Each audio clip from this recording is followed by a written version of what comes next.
Donald Trump has been vindicated by the courts. The Democrats are losing their minds over that. And J.D. Vance goes scorched earth in California. I'll drink to that. Taste so good. Let's get ready to rumble! You can't handle the truth.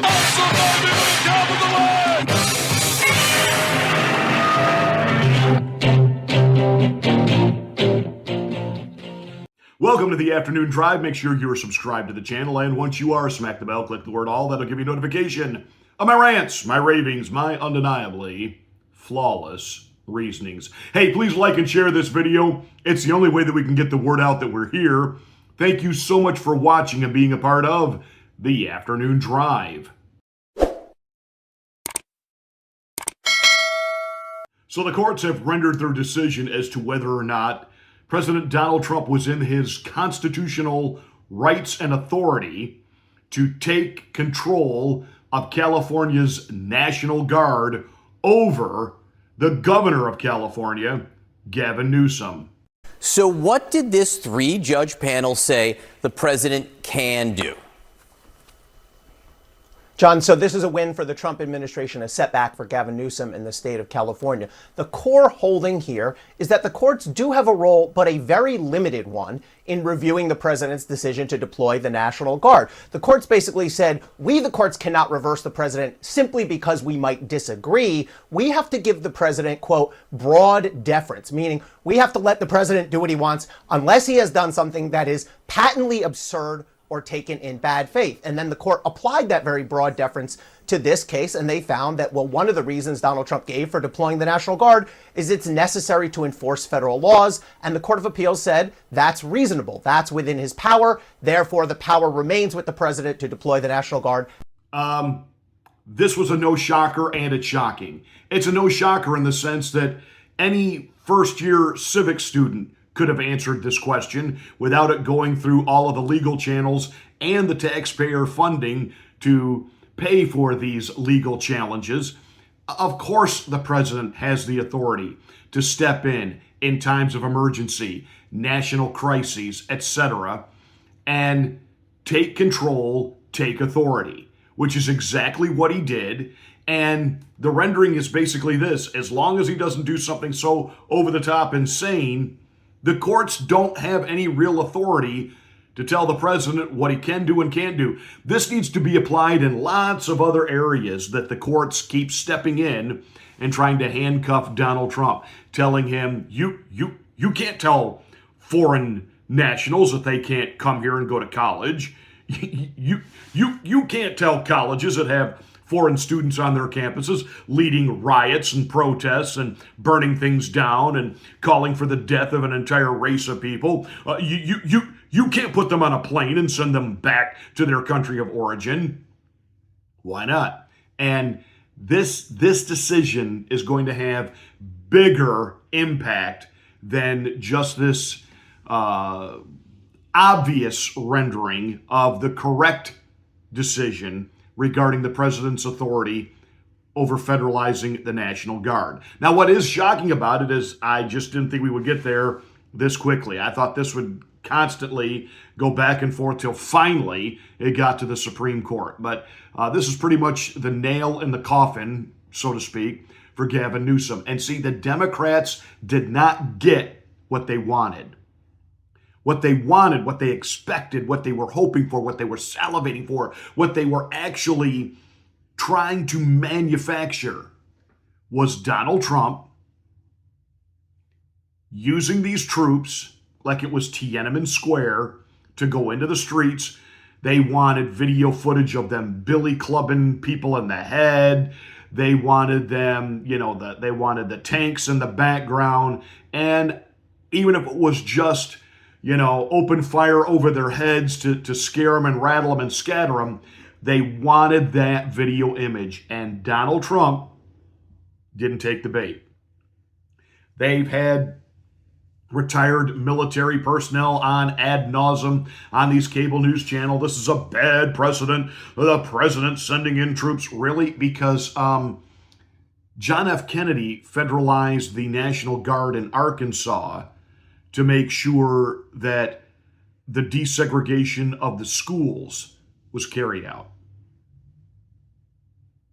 Oh, I'm sorry. Did I just cloud the issue with facts? I seem to recall in 1992, the National Guard was sent in to stop the Rodney King riots. And where was that again? Oh, yeah, Los Angeles. Because Los Angeles has a history of letting these little friendly protests, or what is it? Mostly peaceful protests, get out of control. Donald Trump stepped in, and yes, the violence had already started. This whole canard, this whole lie, this whole prevarication, fabrication, and outright lying propaganda that there were absolutely no disturbances until the National Guard showed up is pure bullhock. In the meantime, my fear, and I think the fear of a lot of other people, and I think we've seen some of this in Los Angeles and other places, is that this kind of deployment, unnecessary deployment of the National Guard is really meant to provoke demonstrators. So there you have it. That is the Democrat warped thinking on an issue.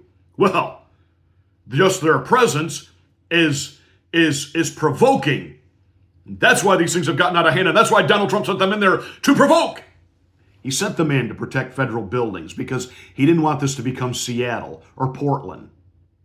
He didn't want this to become St. Paul, Minnesota. He didn't want to see federal buildings burned and taken over by looters, squatters, and rioters. Now, Gavin Newsom, the mayor of Los Angeles, are still having a hard time explaining why protesting deportation results in Nike stores and Apple stores, et cetera, being vandalized and ripped off and looted. What does that got to do with the preservation of immigration liberty? These people are nothing but lawless rioters. And nothing says you want to stay in America more like waving the flag of the nation you don't want to be deported to while setting things on fire.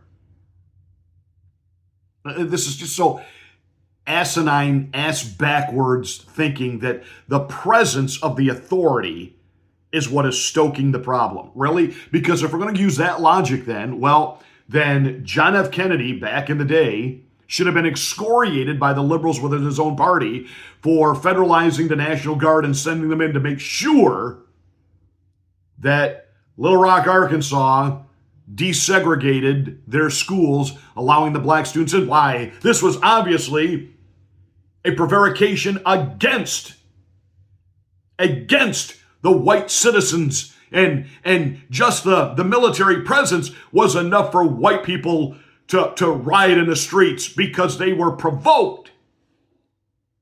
What? By this logic that this dimwit Democrat just said, well, you can't have any more police or security at any public venue, a sports venue, a concert venue, I don't care if it's an amusement park, wherever people in public gather, we can't have any uniformed security people there because it just incites riots. That's the logic. See, again, you see where the Democrats are. They're always with the lawless. They're always with the lawbreaker. They're always taking that anti-American position of, we want the lawless here. I think what needs to be said is really pretty point blank. If you stand with this illegal immigration that's happening, you're standing with pedophiles. You're standing with drug dealers. In fact, maybe you are a pedophile. Maybe you are a drug dealer. If you're a politician that tries to defend this. I mean, these people are trafficking human beings, in particular minor-age children. They're doing the bidding of the drug cartels. This is exactly the point J.D. Vance was making. New York Times just did a story. They keep getting handcuffed, suggesting that the Trump administration is cracking down on Democrats. Can you comment on that? Well, I was hoping Jose Padilla would be here to ask a question, but unfortunately, I guess he decided not to show up because there wasn't the theater. And that's all it is. You know, I think everybody realizes that's what this is. It's pure political theater.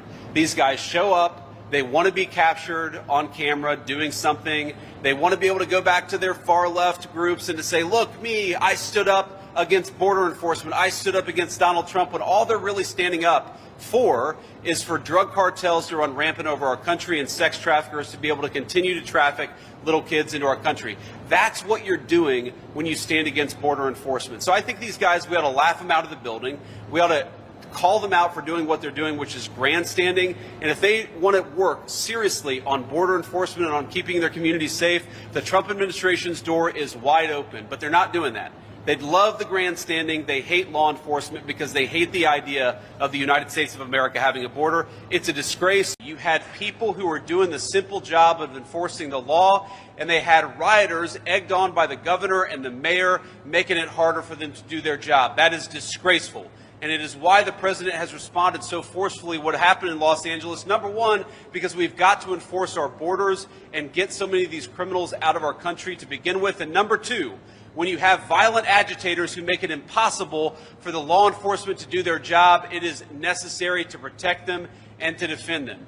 We have to remember that the Friday that the riots started, before there was ever a single National Guardsman, before the President of the United States had sent in additional federal resources, you had law enforcement officers who were being captured and beaten by violent mobs egged on by Gavin Newsom. Boom, boom, and boom.